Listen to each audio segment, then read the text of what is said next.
were there any more questions on that? You didn't say the price point.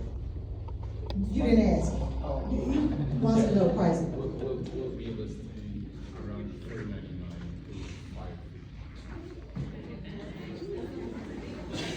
$499 to $550. So the median national house income, or the median house price is 40 quarter or better.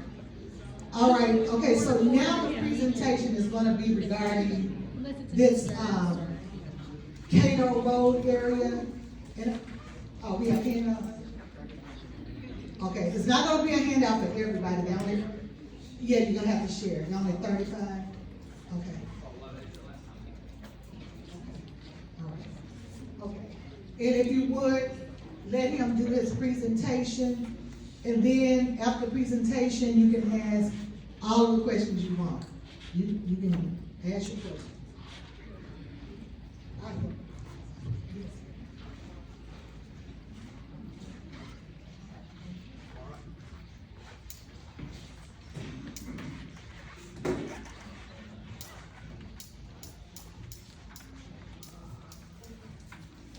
All right, can everybody hear me okay?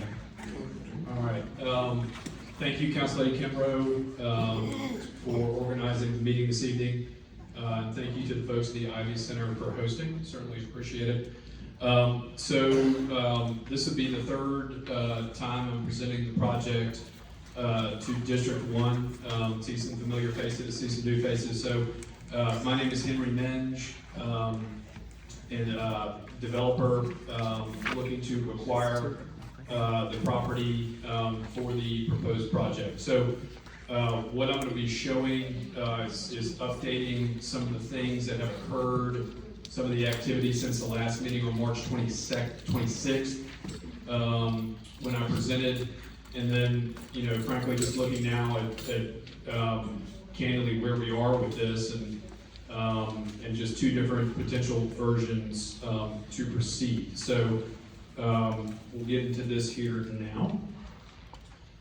Okay. Again, my name is Henry Menge. Been in Nashville for 20 years, commercial real estate brokerage and development that entire time. All of my business is in Middle Tennessee. Since the last time we were here, previously had been working with Richmond American Homes on the project. So with something like this, I identify a property, work to get it rezoned, and ideally have a builder alongside with me who would be purchasing the property once it is improved. So I don't actually do the vertical construction, I don't build the houses. I find the land, put in the infrastructure, roads, grading, sewer, infrastructure, all of that, and then sell it to a builder who will come and build the homes. Since the last time we met, Richmond, the organization I was under contract with previously, they terminated the contract, and they have walked away. So as we sit here today, I do not have a builder partner as part of the project, and I'll get into some more information with the reason why that situation changed here in a minute. Just to orient everybody and make sure we're on the same page, this is the property we're talking about here. It's approximately 34 acres. You see the property down here at the intersection of Ashland City Highway and Bradley Parkway, and then we have the land here fronting Cato Road. This parcel here is hatched out because I have an agreement to acquire the property from the owners of that property. We're not under contract, so we're holding off on that. It's kind of pending the conversation that we're having here with the community. Just a little bit about the current zoning and community character policy. So in Nashville, there is 2 layers of entitlement. You have a community character policy, which is part of the Nashville Next process that was conducted with community input and with meetings going back 10, 15 years ago. And so this property has a policy on it that is T3NE, technical term, T3 neighborhood evolving. And so what that outlines is land uses include residential, community gardens, and other spaces, and open spaces or institutional. The building types that are supported, a house dadu, a plex house court, residential of various different kinds, without getting into much detail. The majority of the property, as it sits today, is zoned RS15. There is an existing SP that was put in place on this property. Prior to that, it was RS15. So that allows single-family home development on lots that are a minimum of 15,000 square feet. So, roughly 3 an acre. Always like to put this up here too and have this conversation. So why rezoning? The request is to allow for both a mix of housing types, and we've had conversations on this property about having single family and townhome to meet the desires of local buyers in terms of size and design and at a market price. So not proposing any kind of tax credits, tax incentives, or anything like that from Metro. It's a market project is what we see. So why now? We all, read about it, hear about it, see it on the news. We're underhoused. The availability of housing stock has not kept pace with demand. Prices are higher mortgage rates have limited buyer access. And then if you look at a lot of places around Middle Tennessee, there are infrastructure issues, sewer, water, roads, etc. So why here? Property was offered for sale. It's in a well-established residential area with some recent precedent for new development. It's got great access to commuter routes next door to Cumberland Elementary School, which is a great bonus. The community character policy that I mentioned previously, that T3NE, and I know this is kind of wonky, but it supports the change to work. It supports residential and a change to zoning. And then with the work that have been in Nashville for 20 years, I've always thought that Bordeaux is undervalued and underserved. And so when the property was presented to me as an opportunity, I thought it was a good chance to look at for a project. Okay, so since the last meeting, so as Council Lady Kimbrough mentioned a moment ago, the way this works is it's a dual track. And so you run a process with a council member for a specific district, and you also have to engage with the Metro Planning Department, NDOT, Fire Marshal, Water Services, everybody. And so the process with a rezone from the Metro side of things starts with an application to the Metro Planning Department, and they ask questions and they request certain information, and then you make a formal application to that. So what Council Lady Kimbrough mentioned earlier was, in order for this to actually go forward, as the council representative, she would need to sponsor the bill, the ordinance. It would need to be approved at the Metro Council. Before it goes to Metro Council, you work with the planning department staff, and you get to where they make a positive, hopefully a positive recommendation to the Planning Commission. And the Planning Commission can either vote to support it, or they can turn it down, they can do whatever. Part of that is a multi-week process of going back and forth with different Metro agencies and getting feedback, providing information, answering questions. So we did get feedback so we have made our application to go before Planning Commission, and we have gotten specific feedback from Metro's staff. So there were a lot of comments. A lot of them had to do with questions such as similar to the questions that were asked of the gentleman before. Materiality, what is it going to look like? Is it going to be brick? Is it going to be hardy board? The percentage of windows, the height of windows, and things like that. And so, as we mentioned previously in previous meetings, no vinyl siding will be a mix of stone, brick, natural wood, and hardy board materials. Those will all be written into the SP document, memorialized to where if anybody wants to come and build a home on the property down the road, they will have to adhere to those standards. So you can't not build to that standard unless you go back through a process and it is approved by Metro. Now, there were comments that they had around tree preservation or open space, things of that nature, and those are things that we're looking at, and you'll see some of this with two different versions of the site plan that have come into play. They do have the effect of lowering the density on the project, and then I know that that's in keeping with feedback we heard from the community too. It does have a direct economic impact. I mean, some of these things, you do get to a point where there's a less efficient way of building on the property, so there is an economic impact. Traffic study has been completed, and you've got the packet, so you'll see some of the things that we talked about. We don't have any feedback yet from NDOT, but we have submitted that to NDOT for their review. So, as I mentioned earlier, Richmond American is no longer part of the project, working to identify another builder partner going forward. Everyone I've talked to, and at this point I've had 5 or 6 conversations with different groups, they love the location, love the area. Right now it's a conversation of economics. Do they feel as though they can build a home in the correct bandwidth where they want to try to sell it? And does that make sense where we are right now in the market? And I'm gonna go to some information here in a minute. It's gonna have some numbers and some data. And when I speak about the market, I'm speaking more specifically about projects that are working with developers. So subdivisions and things of that nature, not necessarily applying to individual home sales. So things are getting more expensive. CPI today has increased. Interest rates have gone up. Mortgage rates have gone up, and it has caused a slowing on the market when you talk to certain developers.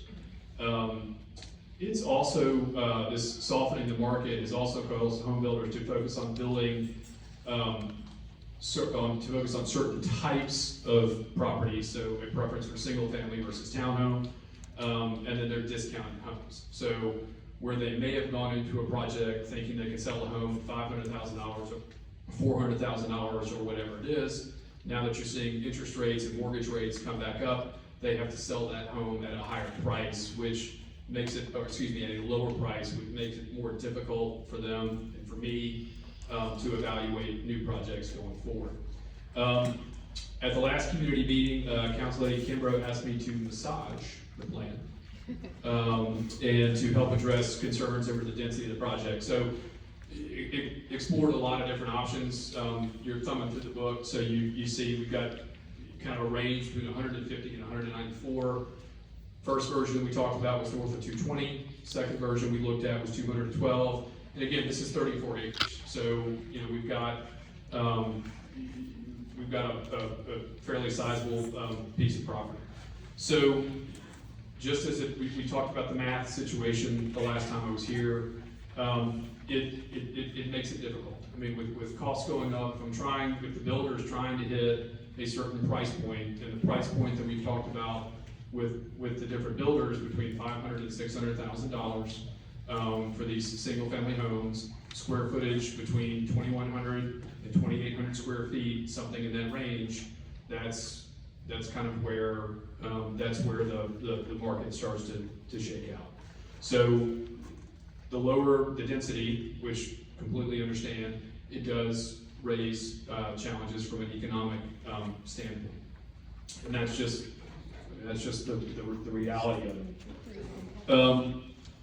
All right, so I just want to highlight this real quick. So, so right now, conventional 30-year mortgage, 642. So here are the numbers that you'd be looking at if you're buying a $550,000 home in today's market. The full 20% down payment, you're financing $440,000. Your monthly principal and interest, $2,800. Insurance, it's a rough estimate, $300. Property tax, right around $320. So your total monthly payment is right at $3,400. Your annual mortgage payment is $40,000.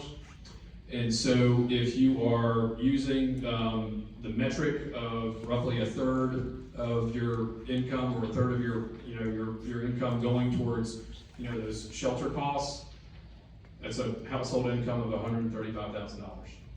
Lesser down payment increases, you know, the monthly payment because you're financing more, and obviously everybody's situation is a little bit different. Mortgage rates, this was as of Friday, mortgage rates actually went up today. And so they're higher than they were just a few days ago with the what happened with the inflation report that came out this morning. So have had conversations previously with folks at these meetings and sidebars and one-off conversations, just kind of talking about, and I believe there's a lady here that mentioned earlier about attracting businesses and services and retail and different things to the area. So I just took a snapshot of various different grocery stores around Nashville. And so I shared this with Council Lady Kimbrough in a meeting we had. You know, restaurants, grocery stores, they're in a competition for calories. That's really what it is. A human being can only consume so many calories in a day. So the wealthiest person in the world can basically only consume the same amount of food in a day that you or I can. So when you have a retailer like a grocery store or a restaurant, they are coming to a place where there are more human beings to which they can sell more calories. That really, when you get right down to it, that's what it is. And so when these retailers, and a lot of them follow grocery stores, because grocery stores are big organizations, very large investments when they go build a new store. A lot of retailers, restaurants, et cetera, they're gonna follow a grocery. And so if you look at, and this is data that was pulled from a demographic service. And so if you look at the total population, and this is the Kroger up here on Clarksville Highway, which I know is seemingly a love-hate relationship with folks, with the store. In a 1 mile radius around that, you've got 4,300 people that live there. You have right at 1,700 households, and annually that store sees about 750,000 unique visits to the store a year. When you compare that, and this is just, you know, just somewhat randomly picking different groceries around Nashville. Publix at Belmead, you've got 6,800 people. The Publix in Antioch, which is right at Mountain View Road and Murfreesboro Highway, 8,600. So twice the number of people. Nashville West, the Kroger in Englewood. So you can see kind of the difference in the density of the population, the households, the number of homes that are in that 1 mile and that 3 mile radius that surround those stores. There is a balance. I mean, so when you have an area and you look at that radius where there are fewer people, income does come into play. And so there ends up being the balance that a retail organization is trying to hit. But at the end of the day, the metric that these folks look at, that these businesses look at before they make a decision to make these large scale investments, it's rooftops. It's families. It's the number of people that they can try to sell those calories to on any given basis. I've got 3 kids. We're at the grocery store 3 or 4 times a week. And it is just a constant churn of trying to feed 2 teenagers at my house and come and go. So when you have areas, so anyway, this is what these folks look at. These are the types of things that these organizations look at. All right, traffic study. This is important, I know, to a lot of people. So this is being reviewed by NDOT. We have not received any feedback yet from NDOT. This is the study from the traffic engineer. And this is based off of the previous plan that we showed at the last meeting. And so there's going to be feedback and there's going to be revision. So there were a few things that were specifically mentioned as a direct impact because of this project. So the intersection of Ashland City Highway and Cato Road, study recommendation, install a traffic signal at that intersection. Number 2, the secondary access that we had planned here at Hydes Ferry and Ashland City coming up to the rear of the property. Improve that little spur for Hydes Ferry Pike that goes up to that, improve that to Metro standard. And so it's not clear yet ultimately what NDOT will decide in terms of the access point there, waiting on their feedback. NDOT may own that, TDOT may own that. It may be trying to change hands between the two. So that's an ongoing conversation. I don't have any answer for you all in terms of exactly what that's going to look like.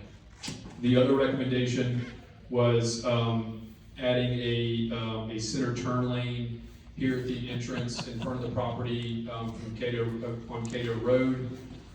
So that would be to widen it, put a center turn lane so traffic can flow around it while folks are turning into and turning out of it.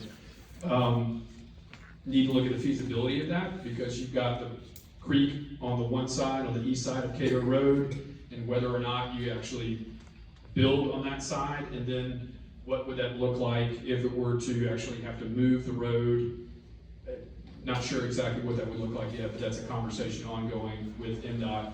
And then Metro does something now too, where they request funds for area-wide improvements. These are things that may already have a failing condition. And so the report did show that there are traffic issues, or there's traffic infrastructure in the area of this property that already has a failing condition. So on one side of the ramp here on this east side of Riley Parkway, there's a light coming and going. On the west side, there is no light. And so that is currently considered to be a failing condition. When you're coming down Ashland City Highway, there's some other things. So Metro asks for dollars to try to improve that. Right now, the estimated cost of the recommendations that they put forward, the range that was provided by the engineer, $1.5 million to $2.25 million. So that would be a direct cost to the project, and that, based on the 212 homes that were previously presented, between $7,000 and $10,000 per home to contribute and go to those improvements. Okay, so looking back at the previous meeting and looking at simply just the conversation around density. And so this is a version that the design team and I came up with. And this is, I'm going to trip over this cord.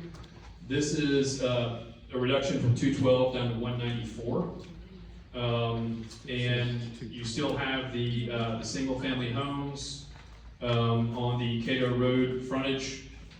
Lot size is the same, 41 by 105. It's about 1/10 of an acre. And you see that here. This is a change going from a townhome to a cottage style. So not a tall and skinny, but a cottage style, which is a smaller home. It looks like it is a detached townhome to a certain extent. And so this is 194 lots on the project. So the density for that would be 5.71 homes per acre is what it would be across the balance of the 34 acres. The other version of the plan, this is 150. These are all single-family homes. This would be 4.41 homes per acre. And so this is part of that. This is part of the conversation around trying to mix and match. What this doesn't show is there would still need to be at a minimum, a fire department emergency access that would come up through here. With this reduction in the number of units, I have no idea what NDOT's response would be. The other thing about this too is that the math on this becomes very tricky in terms of whether or not it's a viable project. And so, not to go into too much detail, but the state of Tennessee, the state legislature actually passed a law last year that allows for certain different types of funding mechanisms for infrastructure improvements. And so in order for me to make this work and be a viable project economically, would absolutely have to take advantage of that opportunity for bond financing for the infrastructure improvements. This does not work with a conventional bank loan. The numbers do not pencil. But with the new tool that's available in the state of Tennessee, It allows for the project to potentially move forward, and it helps bring costs more in line. All right, so just a quick summary. Housing market, again, as I mentioned before, from the development side of things, it is noticeably weaker now than it was a year ago. It is important to maintain the flexibility of the housing type and the price point for the economic success. I know we don't like to talk about these things a lot, but it's got to be economically viable. We have to be able to deliver a home. Don't do it. That's in a price point. I mean, it has to work for that side. Otherwise, I can't make it work. More homes lead to increased demand for retail and services. They just do. The previous commitments that I've made in meetings will absolutely stand. The materiality, the street naming in honor of Gladys Bond, etc. Those things will all remain.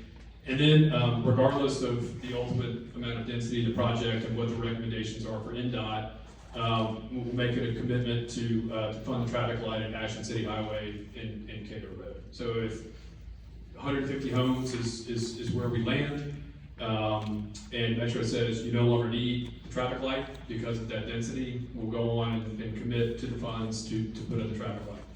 So the final request, and look, this is where I am. Have been working with the property owners and trying to figure this out for going on a year now. And there's a process, and respect the process and appreciate it, and want to work with the community and things of that nature.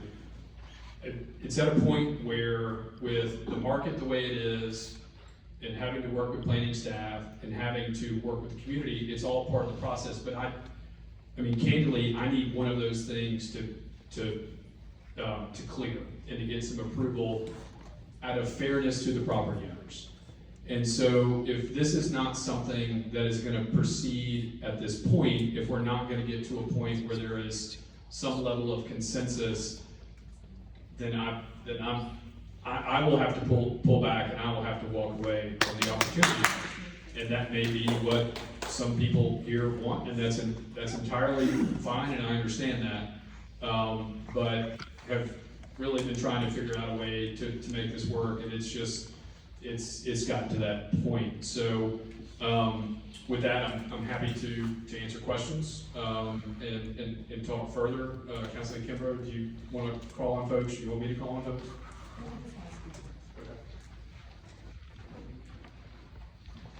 I said this before, and I just want to make sure I say it again, especially for people who have not been here before. I want you to know and realize that things are changing, and I say this all the time. Also realize that the guard dog is not going to always be here. Not going to always be here. Things are changing. Zoning is changing. I have voted against some of the changes myself, as like one of my colleagues was trying to get approved 40 units per acre. I voted against it, but it didn't matter. They still were able to do it. Not over here, that was in his district, but it sets the precedent, of things that are gonna be able to come. Right now, you can build dadoos that you couldn't do before. So it's just a lot of things that are changing. They are changing because people need places to live, and they will change things on you. The next council person, remember this, we don't have to have these meetings. Other council people do not have meetings, some of them. They don't have meetings. They just go on, because it's not required. They just go on and do what they're gonna do. And that can happen here too. So anytime, and I think that's what I was trying to express to you and express to you all before, if there's some kind of way you can work things out where you have a say, I suggest doing it, but I'm just one person. I'm just one person. And on something of this magnitude, you can rest assured now, ultimately I'm gonna do what you wanna do. Because this is, it's a big project. But I do want you to keep in mind I do want you to be conscious and cognizant of the fact that things change like this, and nobody needs your permission. I'm not talking about me, but I'm just saying in the future, people do not need your permission. I wanted more people here on this particular project. I wanted you here because I wanted everybody's voice to be heard. I don't want anybody to feel intimidated. I want to hear from each and every one of you that have something to say. And so, I don't want anybody to feel intimidated. You say what you want to say. I'm going to listen. I'm going to listen. And I just want you to remember, things are changing. They are changing so quick. You see some of the changes. You know, things are changing quickly every day. But just feel sure about whatever you're saying.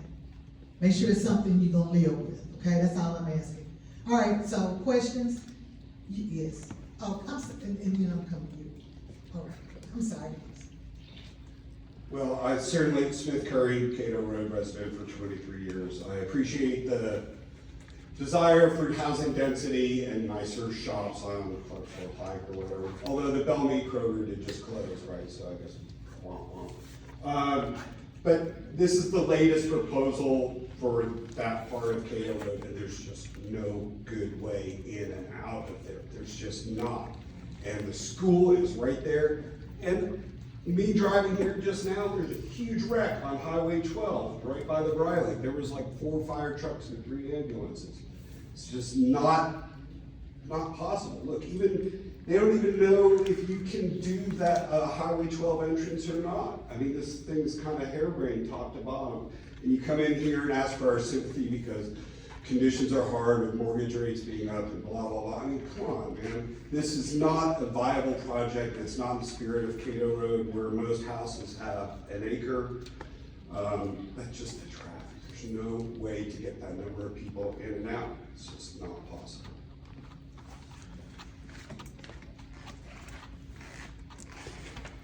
Thank you, because I was thinking the same thing, but these are my questions. Well, actually, clarifications. First of all, thank you for coming, I appreciate it. But I do have a couple of questions that I need to understand. Yes, ma'am. Who owns the property? So,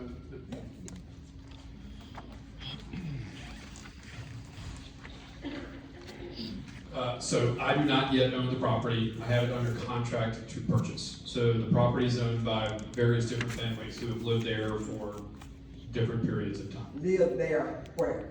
Well, one property is vacant.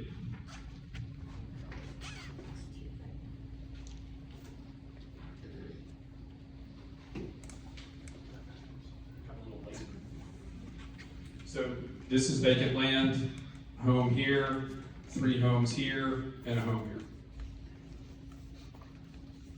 here. Is that land closer to this building that we own? In proximity, is it actually Yeah, physically yeah. close? So the building where we are right now is somewhere in this area where I'm pointing, and so as you come down and you have Riley Parkway, here is Cato Road, here are the Cato Cottages, here's Cumberland Elementary School, so you have this frontage here along Cato, and then it wraps around behind, and you have this, it's the hilltop that is at the intersection of Riley and Atkinson. Thank you. Yes, ma'am. And the second question is this, your handout says that the parcel information is 34 acres. Yes, ma'am. But I've seen 16, that's printed something. I think that was on the notification that went out. That's, I'll come to that, Mike. originally, that's what, they acquired more land as well. But originally, that's what it was like when we were having our first meetings. It was like 16 plus acres when it was first introduced to me. And I just didn't change it, I just copied and pasted it. So, So, that was so what this it is is. correct. Yes, ma'am. 34.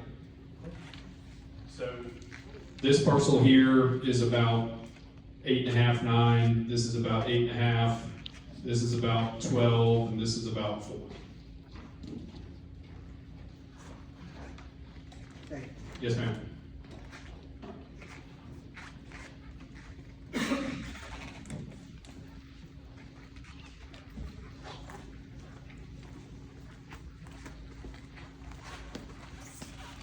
My name's Steve Francesco, and I've lived on Cato Road for 40 years. My family's been out here since the 1800s.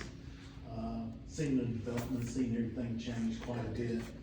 And I agree, there's no way that this is feasible with the density. And quite frankly, if they're looking to sell this property and make a profit, why not just develop it into lots and sell the lots to various builders? If you're looking to make a profit. On top of that, why should the residents that have been there for so long be concerned about your profit margins? I'm not saying you should. Right, I understand, but if you're going to do something like this, I'm not against development, okay? And by any stretch of the imagination. But I know when that first development was built right there on Cato Road, I was, by Brenda Gilmore, quite frankly, Brenda came to me and asked me to support it, and I told her I would support it, but then they went bankrupt and changed it, and everything changed. So, I mean, that's the bill of goods that we've been dealt with, that a lot of people don't see down on Cato. So this comes from, quite frankly, I've got a lot of family and a lot of friends that are in the development business. And there's alternatives to this. Might not maximize your profits, but there's alternatives to this to build some single-family homes. Nobody's against that. I don't think anybody in here is against single-family homes if it's done properly. That's all we want. Yeah. But other than that, if it's not single-family homes and there's multiple housing like this and the density is going to increase like this, I am a firm no. So let me just, when I was talking about the economics of it, I'm certainly not mean to give the impression we were talking about profit. I'm just simply talking about the ability to actually make something work, where the cost, where you're able to sell it and do whatever. It's still profit, but I just, you get to a point where, anyway. Yes, ma'am. Hi, my name is Francis and I live in Edens Creek subdivisions. I was a part of a meeting that they had in 2020 during COVID when they were building Cato cottages. And one of the questions was about the traffic light, because they said they'd done a traffic study, because people are concerned about the congestion. And Metro said that they were not gonna put a light there because it was too close to the interstate. So your statement at the end said that you were gonna consider putting a traffic light there, and they said that they wouldn't because it was too close to the interstate. Before Cato cottages were even built. Yes, ma'am. Has anything changed since then? I've not, as I said before, I've not gotten any feedback from NDOT as to the intersection. They're still reviewing the study. That was just a recommendation that the engineer made. Yeah. The recommendation was for the Well, installation. they rejected it in 2020 because they said it was too close to the interstate. So with 194 homes on that narrow road, it's going to be quite congested.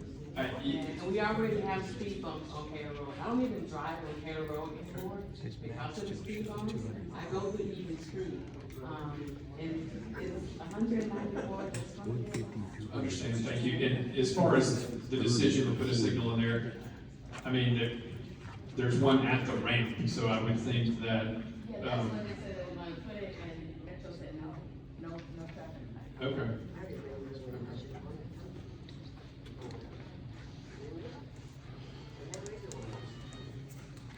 Good evening. Hi. Thank you for your presentation. I am a Cato Road resident. I have two thoughts.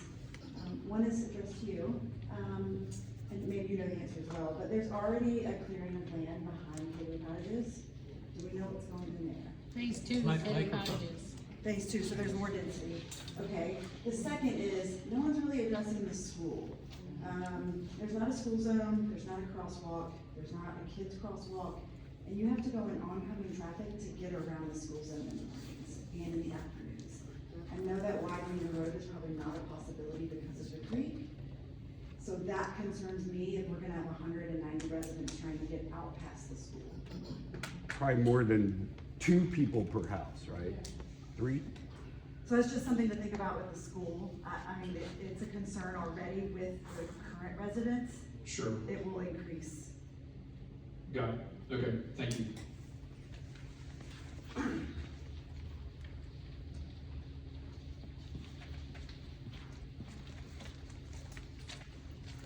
Hello, sir. My name is David Van Cleef. I am a resident in the area, not near Cato Rd.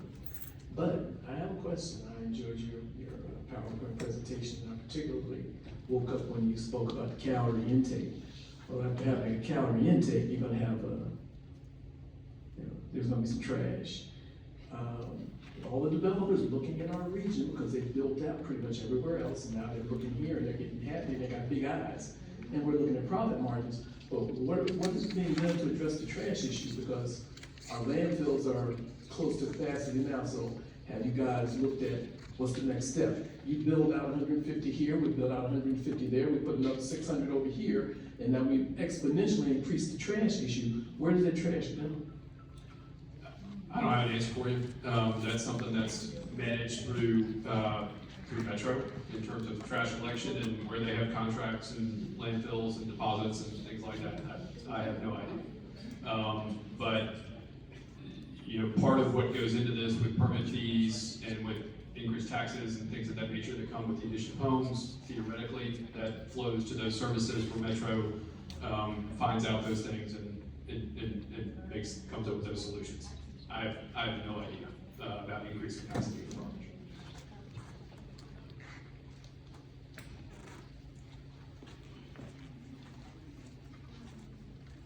My question is for Councilman Kimber.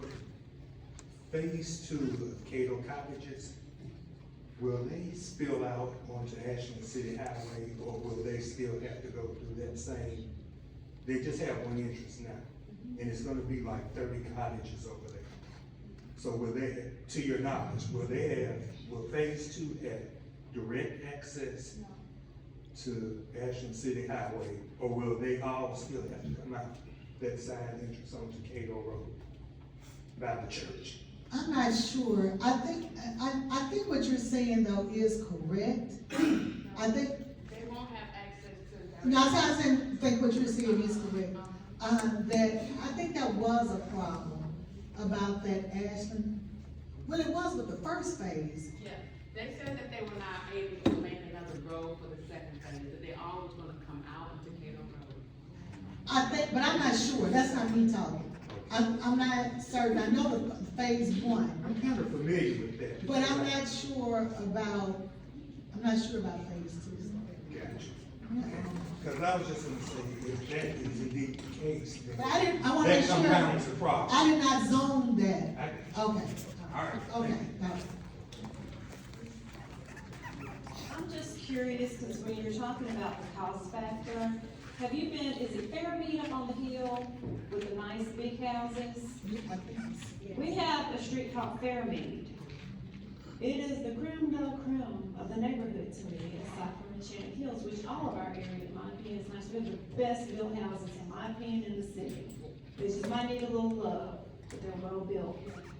Those houses, we have a mansion, it's a mega mansion up there. It sold a couple of months ago last year, over $2 million. It didn't take long. There's one on Clarksville Highway, it sold for about $1 million. Didn't take too long. So there is a market for people to want to buy luxury homes in this area. Me, I'm happy with my home, I don't plan on selling. But I do want people next to me who appreciate, and that goes back to the district, and this is to you, Councilman Kimbrough. Clarksville Highway is nasty. This district is nasty. There's a boat at the old CVS that's sitting there. I have called codes about it. I know other people have called codes about it. There's no water. It has nowhere to go. We have trash. The businesses, in my opinion, we have a few, 1 or 2. I'm gonna say Harris Plaza, I'm gonna go ahead and throw that out. And Michael's. They take excellent care of their property. Michael even puts flowers out. I don't know if he's done it this year, but he puts flowers out. Is there anything you can do to encourage our businesses to do better? A weed eater always helps. To show that, because I think when people come through our area and they're seeing trash, they're seeing the businesses are kind of not, it kind of gives the impression to developers that we don't want the best and that we can't afford the best, which we do. Because an awful lot of people in here go to the Publix in Belmead. They're over there. They're going to Whole Foods and Green Hills because I'm seeing them in there.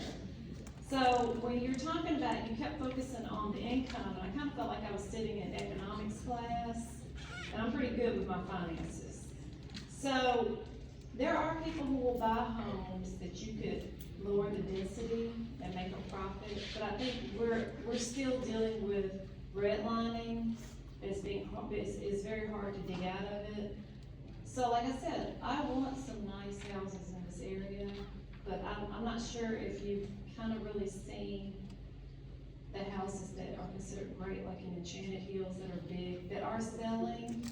And so that's my thing, is that as to you, if there's anything you can do to get our businesses to kind of step it up. Like I said, we have some that really are stepping it up, but Clarksville Highway is nasty, and I think it is having a negative impact when developers come to our area. Well, thank you for that question, but I do want to say this.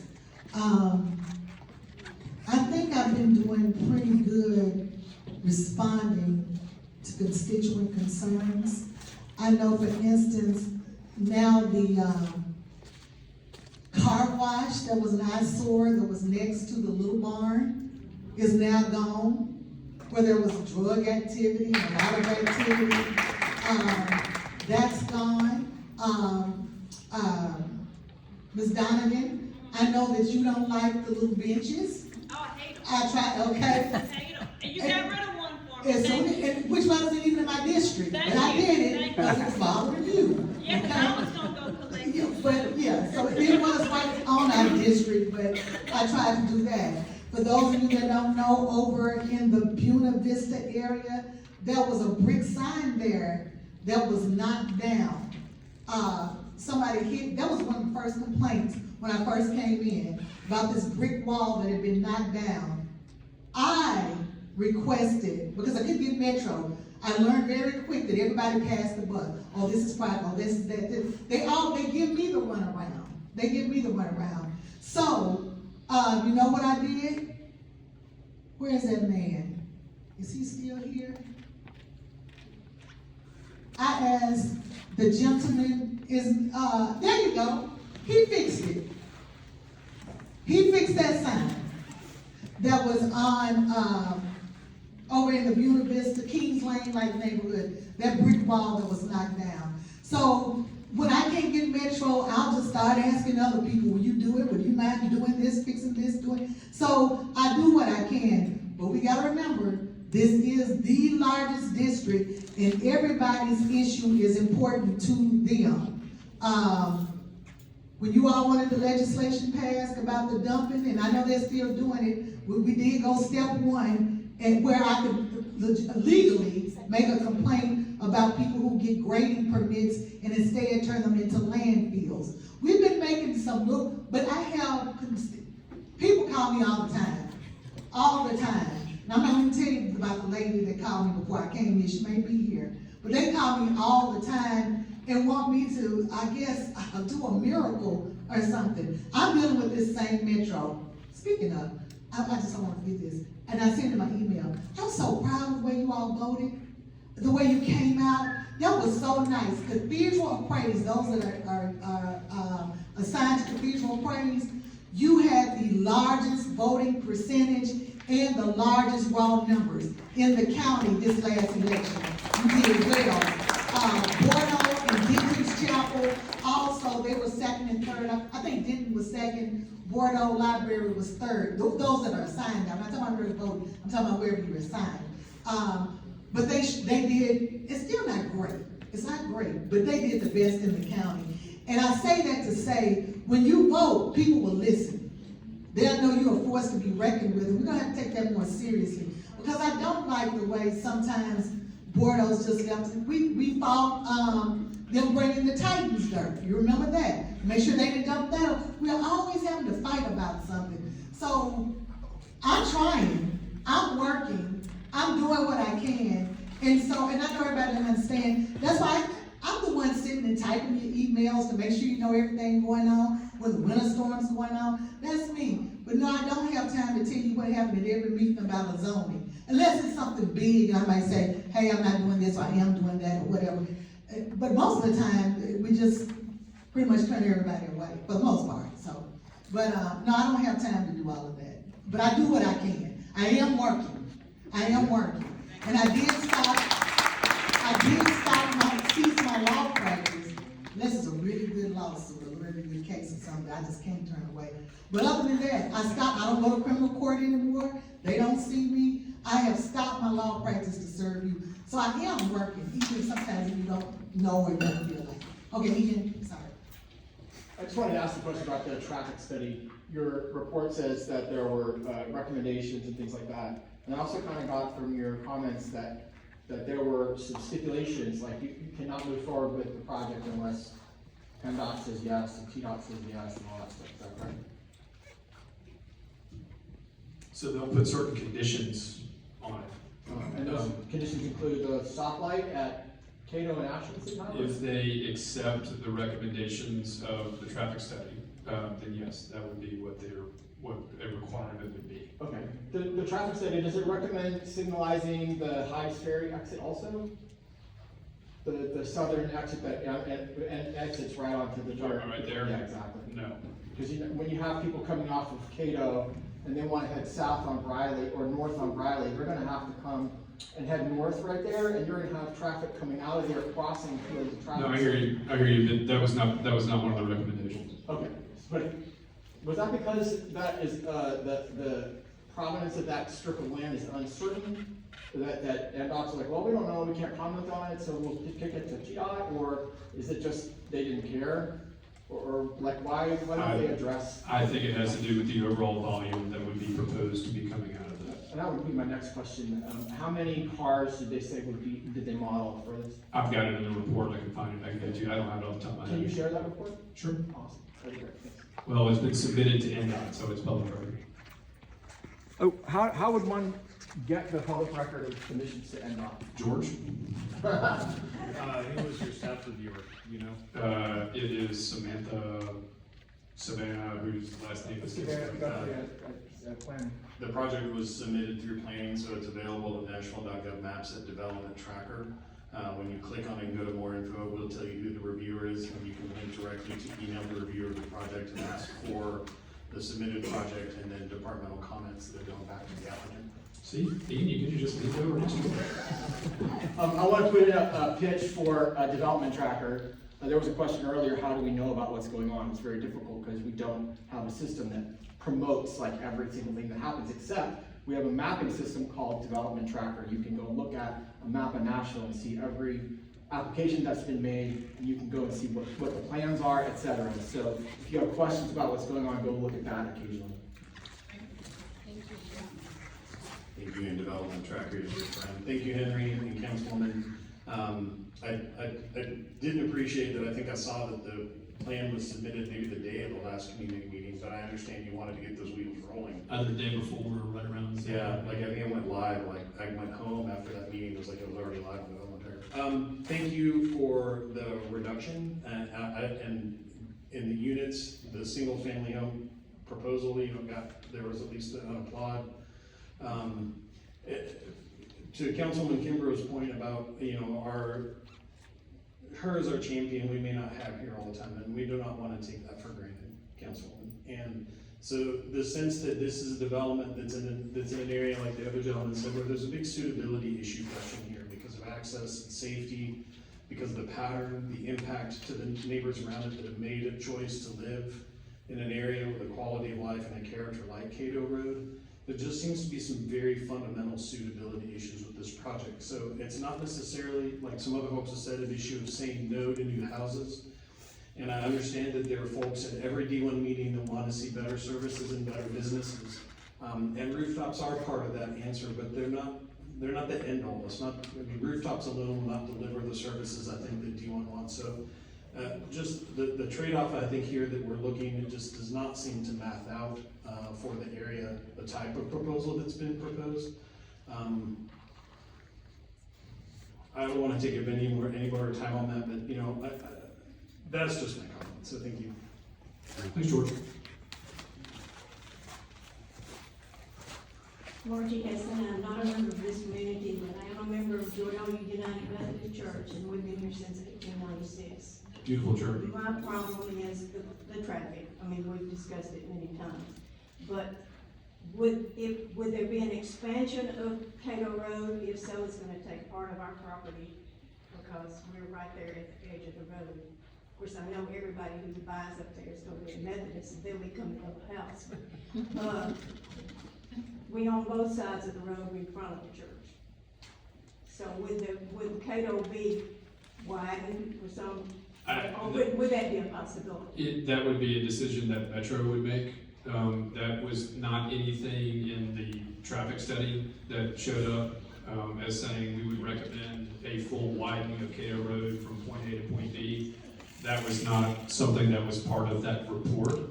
So if that were to be the case, that would be something that Metro would decide at some point in the future. But there's nothing that I'm aware of that would be any specific plan to widen Cato Road right And there. someone had already said that there would not be an exit from the new development that's going in behind the church. I don't know, you're talking about the Cato cottages here that Yeah. represent? I don't have an answer, I don't know. So, because that would be illegal, but I don't think that's gonna happen. No, I don't know.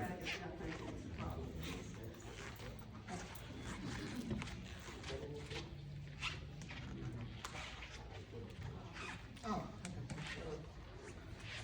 Are there any more questions? I've got, Yes. yeah, my name's Troy Williams. I've lived on Cato Road for 34 years, and just kind of reiterate some of the things that have been said already. If push comes to shove, I think version 2 is what people would appreciate, the lower density. And also, did your traffic study have any, I guess, knowledge of what the young lady said earlier about parents that park on both sides of Cato Road when they're trying to pick their kids up or they don't drop them off? So no, sir, it did not reference that. Now, y'all mentioned it before, and I've seen it with my own eyes, where they queue up and they block the road. So, so after the last meeting, did have a conversation with some folks at Metro, talking about sidewalks up and down Cato Road. Ian, I think that you had mentioned that in the past. And so as part of Choose How You Move, and in any forward plan for NDOT, or for Metro services, there are no planned sidewalks to be developed or constructed along Cato Road from the city. And then the comment that someone also made is that they were unsure about the right-of-way along Cato Road, if there actually is enough right-of-way on the road where Metro can come in and build a sidewalk in somebody's yard. So that's something. Now, what they did say was, because there is an elementary school there, that it would elevate, it would move up the list of concerns or of proposed improvements or whatever, whether it was for sidewalks or for something else. I think that the issue being raised is perfectly valid, is if there is the potential to look in front of Cumberland Elementary School there, and again, you've got the creek on the other side, so you're limited in terms of kind of where you can go, but if there's the potential to work with MNPS and to put, to widen Cato in front and do a turn lane where folks can queue and traffic can still move around with the school, I think that's certainly something that's worthy of conversation. But I don't have the authority to just go to MNPS and say, hey, we need to put a turn lane in front of your school. That would be a conversation in the process with Metro, but happy to engage in that. I'm just wondering if your traffic study took that into consideration. No, sir, it did not. It did not show that. It did show that there are certain peak times of increased volume, rush hour and things of that nature.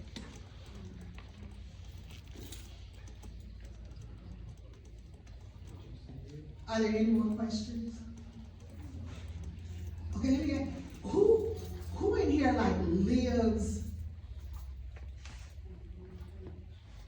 in that kind of, or, I don't wanna say travels that road, cause that could be everybody.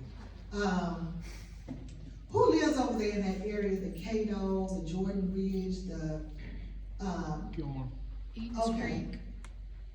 Well, yeah. Cause they're gonna overflow on the Edens Creek. It's on East Road and traffic. Yeah. Okay. Who has never been to one of these meetings before? Okay. What are you all thinking?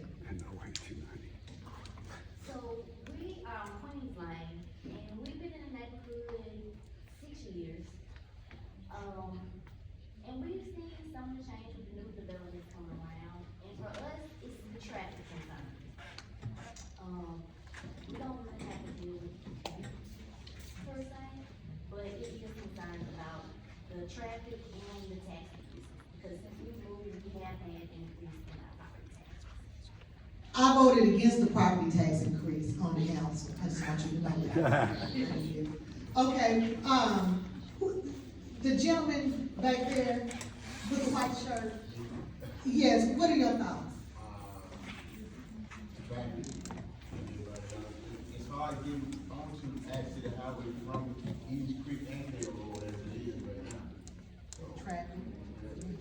Who else said they've never been to a meeting before? Yes, ma'am. You stand up and talk loud. My concern, well, really, this one was all the one that was unique, and that was about the traffic. I hadn't thought about that. But my concern is the traffic.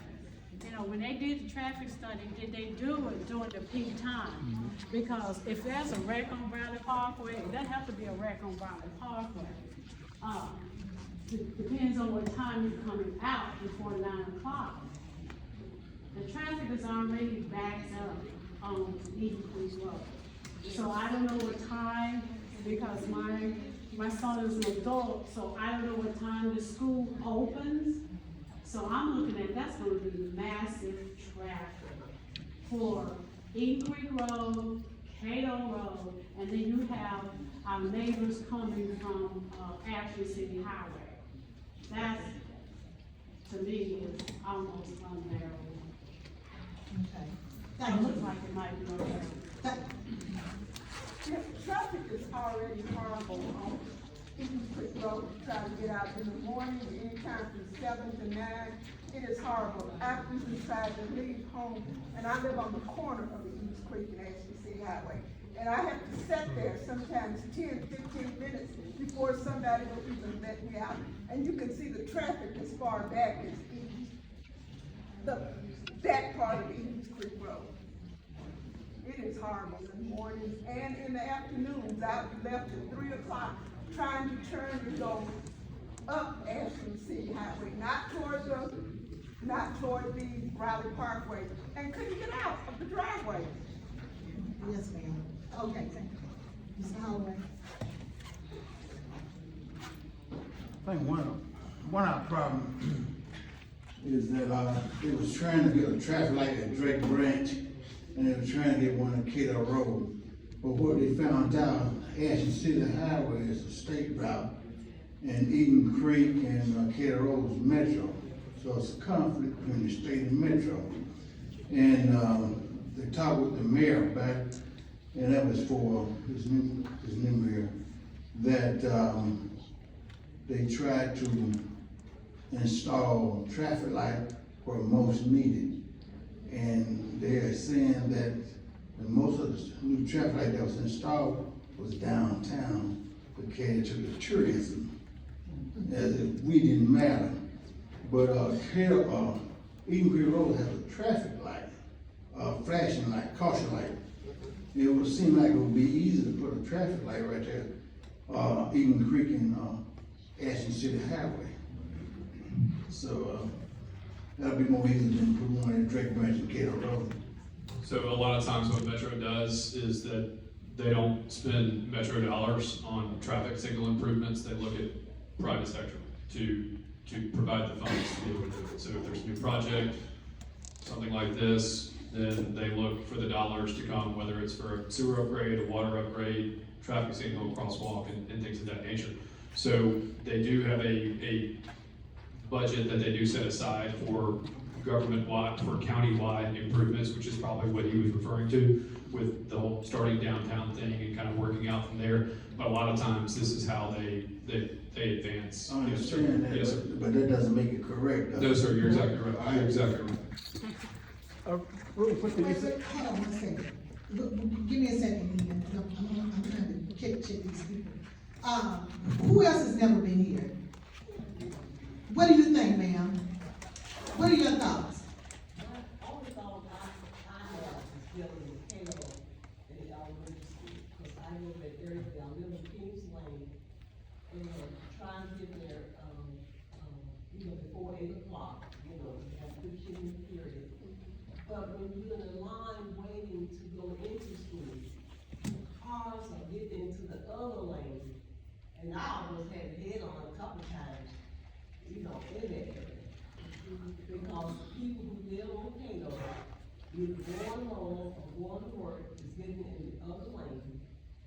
in the zoo.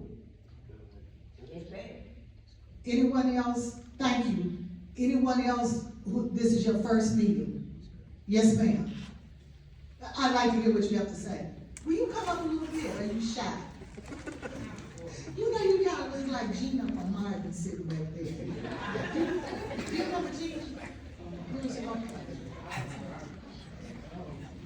I actually live on Cato Road. I'm a school bus driver, and my father owns the house beside mine. And it's just, we needed a light a long time ago. This ain't gonna work. I drive this school bus and gotta cross over, oncoming traffic to get around people sometimes. Or whatever. My first stop is at the end of the street. My last stop, I service all the water before I go to Rice Creek. And I mean, I drive all around. It's too congested out here. I get off at Ashland City Highway and Bradley Parkway easy. It's dangerous right there. I gotta stop at the stop sign, look both ways. We need some type of traffic calming before this. We need that before Cato Cottage even got built. I've been here for 14 years, like I've been up here for 26. And so I remember when, what's that behind me, Cato Ridge, Jordan Ridge, I remember wasn't nothing over there. And so, I mean, it's a lot has changed. This used to be real rules out there, out here. It's a little rough. So, I don't see, in a perfect world, that would be nice, but I don't really see this happening or whatever without people suffering on Cato Road as far as traffic and all of it. It's really heavy. It's not an answer to the traffic problem we already had. Like 3 o'clock when school is dismissed, the traffic is bad. The traffic is bad when I'm getting off the interstate and the kids get out of high school to Rice Creek at 2 o'clock and I'm coming down the road. This already bad. People passing my stop sign like they don't see it or nothing. And then 4 o'clock, school is out from middle school. I park my bus at home. I jump in homecoming church to park my bus and stuff like that because it's a narrow road. We don't have sidewalks. My kids don't even go to the neighborhood school because if I gotta get transportation for them to get down the street because it's too close to get a bus and it's no sidewalk, so it's a safety issue. If I gotta get my kids on a car to take them to a school, I'm taking them across town to a better school. It's just all types of stuff. Like, I don't think it's going. It's my opinion.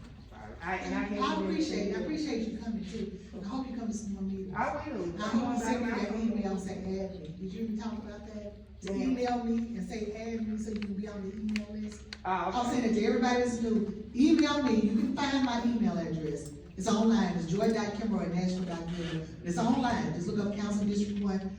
Please say add me. You all have got to stay involved. Even if I gotta feed y'all every time. I need y'all to come and stay involved. I want everybody to stay involved. Thank you. Is there anybody else? This is your first time, and I haven't heard from you. The first time. You haven't heard from me, but I was at every meeting trying on when we tried to stop. Is that your husband? No, that's my neighbor. Oh, all right. So we tried to stop that. We were at 1 o'clock in the morning. These old people on Cato Road, we were left last. They were going to be 24, finished up being 36. And the traffic, it's just insane.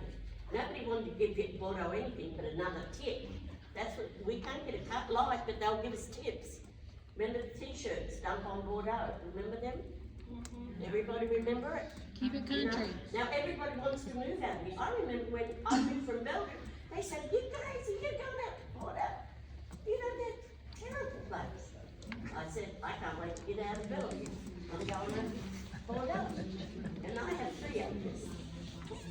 What have you got? He's got 22. 22? Acres. Troy does. And we're on septic down that end. Okay. No, we can't, I'm not gonna. Well, let me say, I want to echo what I said earlier.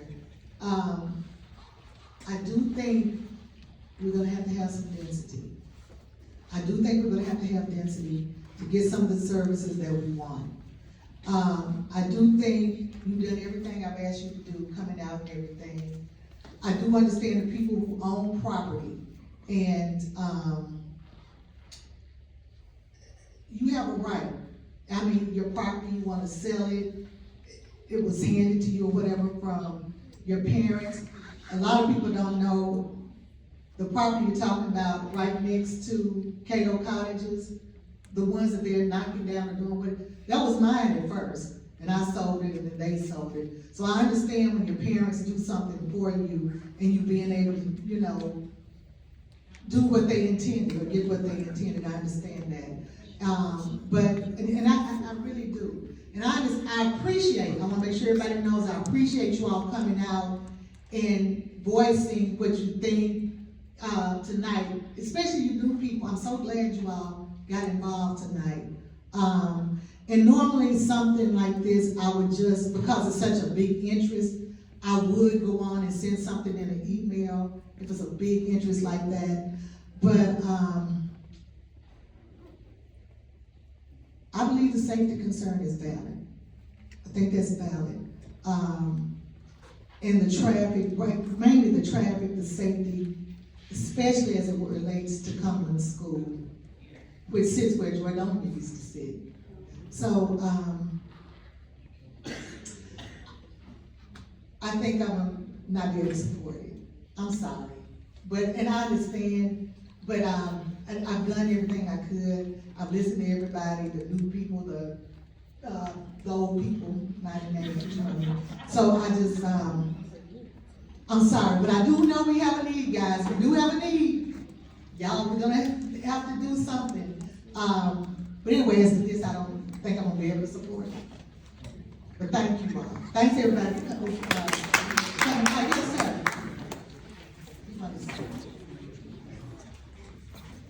And I'm not sending an email, so tell your neighbors or whatever. Hi, my name is Kevin.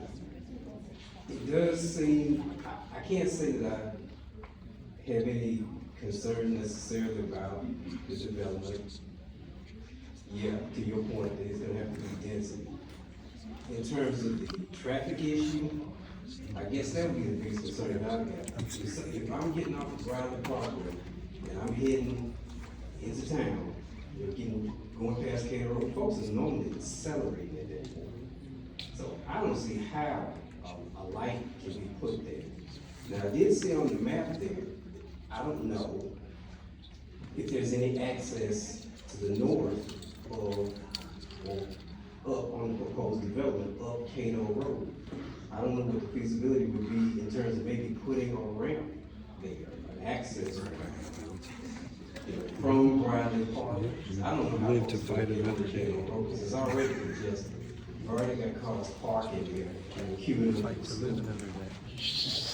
Maybe possibly that could be explored as a remedy. I understand she's already seen. Yeah.